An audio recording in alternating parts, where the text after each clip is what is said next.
Mahatma Jyotiba Phule doctor Babasaheb Ambedkar जयंतीनिमित्त राज्यस्तरीय व्यसनमुक्ती पुरस्कार प्राप्त सदानंद इंगोले यांचा मान्यवरांच्या हस्ते सत्कार.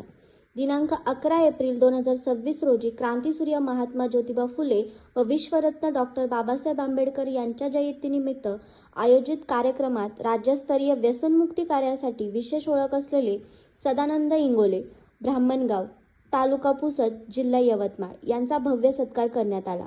राष्ट्रपिता महात्मा गांधी राज्यस्तरीय व्यसनमुक्ती पुरस्कार प्राप्त सदानंद इंगोले यांनी समाजातील व्यसनाधीनता दूर करण्यासाठी केलेले कार्य अत्यंत उल्लेखनीय व प्रेरणादायी आहे.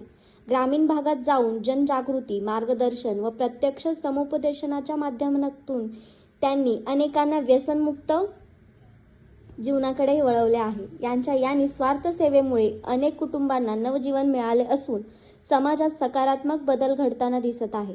या कार्यक्रमात माननीय श्री संजय राठोड, अन्न व औषध प्रशासन मंत्री तथा यवतमाळ जिल्ह्याचे पालकमंत्री यांच्या हस्ते सदानंद इंगोले यांना पुष्पगुच्छ व संविधान ग्रंथ देऊन सन्मानित करण्यात आले. कार्यक्रमाला समाज कल्याण विभागाच्या उपायुक्त प्राजक्ता इंगळे यांची प्रमुख उपस्थिती लाभली होती. तसेच प्रमुख वक्ते संतोष आडसूळ यांनी व्यसनमुक्ती कार्याचे महत्त्व पटवून देऊन समाजाने या चळवळीत सक्रिय सहभाग घेण्याचे आवाहन केले. यावेळी उपस्थित मान्यवरांनी सदानंद इंगोले यांच्या कार्याचे कौतुक करत यांच्या कार्यातून प्रेरणा घेऊन समाजातील व्यसनमुक्ती अभियान अधिक बळकट करण्याची गरज व्यक्त केली.